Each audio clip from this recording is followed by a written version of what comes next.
ግብረ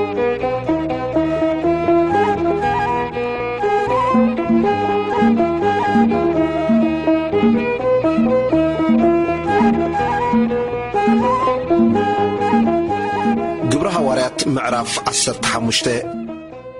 ጉባኤ ኢየሩሳሌም ቁጥሪ 1 ካብ ይሁዳ ዝወረዱ ሓያሎ ድማ ነቶም ኣሕዋት ከም ስርዓት ሙሴ እንተዘይተገዘርኩምሲ ክድሕኑ ኣይኮነልኩምን እዩ ኢሎም መሃርዎም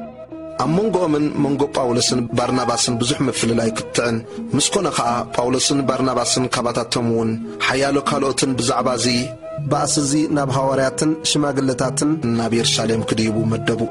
ሽዑ ንሳቶም ካብ ማሕበር ምስተፋነው መምላስ ኣሕዛብ እናውረዩ ኢሎም በፍንቄን ብሰማርያን ሓለፉ ንኹላቶም ኣሕዋትካ ብዙሕ ኣሓጐስዎም ኣብ ኢየሩሳሌም ምስ በጽሑ ድማ እቶም ማሕበርን ሐዋርያትን ሽማግለታትን ተቐበልዎም ንሳቶም ድማ ኣምላኽ ዝገበረሎም ዘበለ ኩሉ ተዛረበዎም ካብቶም ዝኣመኑ ወገን ፈሪሳውያን ግና ሓያሎ ክገዝርዎምን ምሕላው ሕጊ ሙሴ ክእዝዝዎምን ይግባእ ኢሎም ተንስኡ ቁጥሪ 6 እቶም ሐዋርያትን ሽማግለታትን ከዓ ብዛዕባ እዚ ነገር እዚ ክምርምሩ ተኣከቡ ብዙሕ ክትዕ ምስኮነ ከዓ ጴጥሮስ ተንስኡ ከምዚ በሎም ኣቶም ኣሕዋትና ካብ ቀዳማይ ዘመን ጀሚሩ ኣሕዛብ ብኣፈይ ቃል ወንጌል ክሰምዑን ከኣምኑን ኣምላኽ ካባኻትኩም ከም ዝሓረየኒ ንስኻትኩም ትፈልጡ ኢኹም እቲ ልቢ ዝፈልጥ ኣምላኽካ ከምቲ ንኣና ዝሃበና ናታቶምን መንፈስ ቅዱስ ብምሃቡ መስከረሎም ልቦም ብእምነት ምስ ኣንጽሐ ኣብ መንጎናን ኣብ መንጎኦምን ሓንቲ እኳ ኣይፈላለየን እምበኣርስከ ሕጂ ነቲ ኣቦታትናን ንሕናን ክንጸሮ ዘይከኣለና ኣርዑት ኣብ ክሳድ ደቂ መዛሙርቲ ብምንባርኩም ስለምንታይ ንኣምላኽ እትፍትንዎ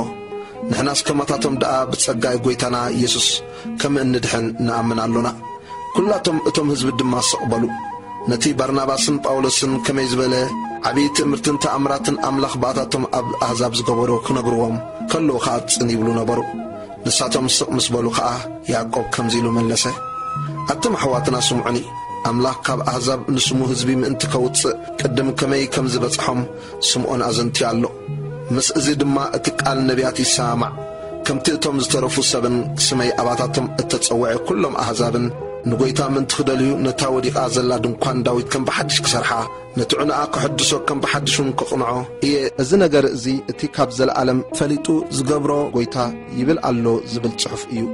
ካብ ቀዳሞት ወለዶ ጀሚሩ ኣብ ቤት ጸሎቶም በብሰንበት ንሙሴ እናንበብዎ ኣብ ከከተሙ ዝሰብክዎ ኣለውዎ እሞ ካብ ርክሰት ጣዖታትን ዝሙትን ካብ ሕንቁን ደምን ደኣ ይኽልከሉ ንልኣኸሎም እምበር ነቶም ካብ ኣሕዛብ ናብ ኣምላኽ ዝምለሱ ዘለዉ ከይነኽብደሎም ይረአየና ኣሎ ካብ ሐዋርያት ዝተጻሕፈት መልእኽቲ ቁጥሪ 22 ሽዑቶም ሐዋርያትን ሽማግለታትን ምስ ብዘላታ ማሕበር ኮይኖም ምስ ጳውሎስን ባርናባስን ናብ አንጾኪያ ዝሰድዎም ሰባት ካብ መንጎኦም ክሓሪ ቁኑዕ ኮይኑ ተራእዮም እቲ ባርሰባ ዝበሃል ይሁዳን ሲላስን ኣብ ማእከል ኣሕዋት ሙርኡያ ዝነበሩ ሰባት ከዓ ለኣኹ ምሳታቶም ድማ ዝጽሑፍ እዚ ሰደዱ ንሕና ሐዋርያትን ሽማግለታትን ኣሕዋትን ኣብ አንጾኪያን ኣብ ሶርያን ኣብ ቂልቅያን ካብ ኣሕዛብ ንዘለኹም ኣሕዋት ሰላም ንብለኩም ኣለና ንሕና ዝኣዘዝናዮም ገለ ካባታትና ወፂኦም ክትግዘሩ ሕጊ ክትሕልውን ኢሎም ብቃሎም ከም ዝሃውኹኹምን ንልብኹም ከም ዝዕገርገሩን ስለ ሰማዕና ምስ እዞም እንፍቅሮም ባርናባስን ጳውሎስን ምእንቲ ስም ጐይታና ኢየሱስ ክርስቶስ ሕይወቶም ኣሕሊፎም ዝሃቡ ሰባት ናባኻትኩም እንሰዶም ሰባት ክንሓሪ ሰሚርና ብሓደ ኮይንና መደብና ስለዚ ይሁዳን ሲላስን ንሳቶም ነዚ ብኣፎም ድማ ክነግርኹም ሰዲድናልኩም ኣሎና ብዘይ እቲ ተገብአ ማለት ንጣዖታት ካብ እተሰውአን ደምን ካብ ሕንቁን ዝሙትን ደኣ ክትክልከሉ እምበር ገለ ሓለፋ ጸርቅ እኳ ከይንጽዕነኩም ንመንፈስ ቅዱስን ንኣናን ተረኣዩና እዩ እሞ ርእስኻትኩም ካብዚ እንተሓለኹም ጽቡቕ ክትረኽቡ ኢኹም ደሓንኩኑ ቁጥሪ 30 ንሳቶም ምስ ተልኣኹ ናብ አንጾኪያ ወረዱ ነታ ማሕበር ኣኪቦም ከዓ ነታ ደብዳቤ ወፈይዋ ምስ አንበብዋ ድማ በቲ ምጽንናዕ ተሓጐሱ ይሁዳን ሲላስን ግና ንሳቶም ድማ ነቢያት እዮም ዝነበሩ እሞ ነቶም ኣሕዋት ብብዙሕ ቃል ማዕድዎምን ኣበርትዕዎምን ሓያሎ መዓልቲ ምሳታቶም ምስ ቀነዩ ካብ ኣሕዋት ብሰላም ተፋንዮም ናብቶም ዝለኣኽዎም ተመልሱ ሲላስ ግና ኣብኡ ክተርፍ ደለየ ጳውሎስን ባርናባስን ከዓ ኣብ አንጾኪያ ደንጎዩ ምስ ብዙሓት ካልኦት ኮይኖም እውን ቃል ጐይታ ይምህሩን የበስሩን ነበሩ ጳውሎስን ባርናባስን ከም ዝተፈላለዩ ቁጥሪ 36 ድሕሪ ሓያሎ መዓልቲ ጳውሎስ ንባርናባስ ንዓን መለስ እሞ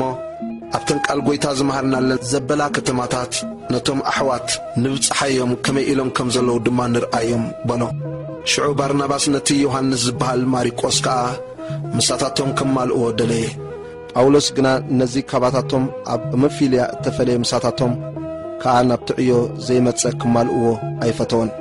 ብዛዕባ እዚ ንሓድሕዶም ክሳዕ ዝፈላለዩ ኣብ መንጎኦም ባእሲ ኾነ። ባርናባስ ንማሪቆስ ሒዙ ናብ ቄጵሮስ ብመርከብ ከደ። ጳውሎስ ግና ንሲላስ ሓረ። እቶም ኣሕዋት ኣብ ጸጋ እግዚኣብሔር ምስ ኣማሓጸልዎ ድማ ነቐለ። ነተን ማሕበር እናጽንዐውን ናብ ሶርያን ናብ ኪልቅያን ዞረ።